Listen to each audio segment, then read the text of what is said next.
काँग्रेसनं उद्धव ठाकरे आणि शरद पवार यांचं टेन्शन वाढवलेलं आहे। 288 विधानसभा मतदारसंघामधील इच्छुकांचे काँग्रेसनं अर्ज मागवलेले आहेत। 288 विधानसभा मतदारसंघामध्ये काँग्रेसकडून चाचपणी केली जाते।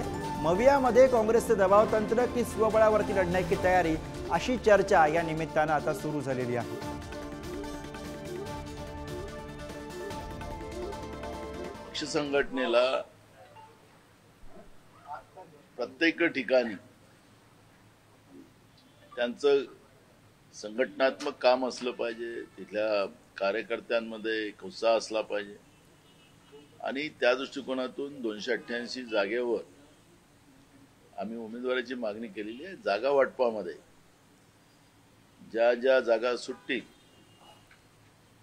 मेरिटच्या आधारावर त्याप्रमाणे आमचं ते अलायन्स होणार आहे।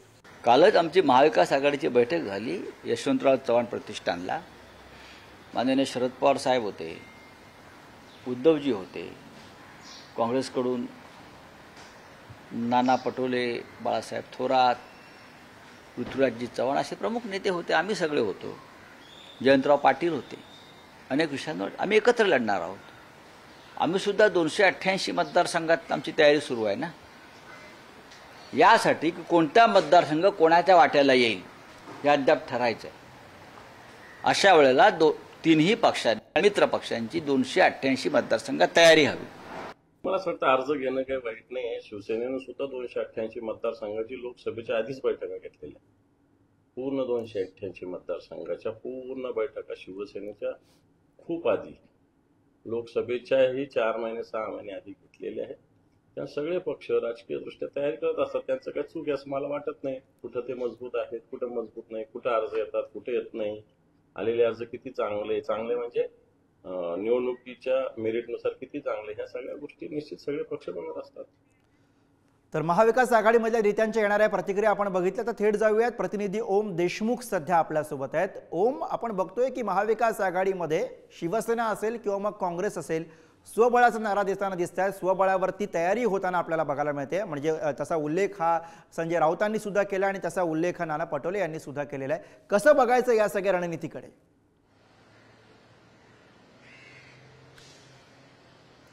गुरु, खऱ्या अर्थानं 2014 ते 19 आणि त्यानंतर विरोधी पक्षामध्ये गेल्यानंतर 2019 नंतरचा 2.5 वर्षांचा काळ, त्यानंतरचा जो सगळा कालावधी काँग्रेस विरोधी पक्षात असताना होता, त्यावेळेला काँग्रेस अक्षरशः मूर्छितावस्थेत होती। मात्र पुन्हा एकदा लोकसभा निवडणूक 2024च्या निकालामुळे काँग्रेसला ऊर्जितावस्था प्राप्त झाली, त्यांना एक ऊर्जा मिळाली आहे। 13 सर्वाधिक जागा राज्यामध्ये, सर्वाधिक जागा 13 जागा काँग्रेसनं मिळवल्या आहेत। भाजपला देखील काँग्रेसपेक्षा कमी जागा मिळाल्या। त्यामुळे काँग्रेसचा जो कॉन्फिडन्स आहे तो दिवसागणिक अधिकाधिक वाढत जातोय। काँग्रेसच्या नेत्यांकडून सुद्धा वारंवार स्वबळावर लढण्याच्या किंवा सर्वाधिक जागा लढण्याच्या भाषा केली जाते। या सगळ्यामध्ये चर्चा अशी होती की महायुतीमध्ये जागांवरून वाद आहे, मात्र खऱ्या अर्थानं सगळ्यात पहिल्यांदा वाद आता महाविकास आघाडीमध्ये देखील लागायला सुरुवात झाली आहे। काल पक्षाची बैठक, काल तीनही पक्षांची खऱ्या अर्थानं बैठक झाली। त्या बैठकीनंतर काँग्रेसकडनं या प्रकारच्या हालचालींना सुरुवात झाली आहे। त्यामुळे कुठेतरी महाविकास आघाडीमध्ये सुद्धा अधिकाधिक जागा पदरात पाडून घेण्यासाठी प्रयत्न सुरू झालेत असं सध्या तरी बोललं जाते। यामध्ये उद्धव बाळासाहेब ठाकरेंच्या शिवसेनेकडनं कुठेतरी नरमाईची भूमिका घेतली जाते। संजय राऊतांकडनं सुद्धा सामंजस्याची भूमिका दाखवली जाते। आम्ही एकत्र लढणार आहोत असं ते म्हणतात।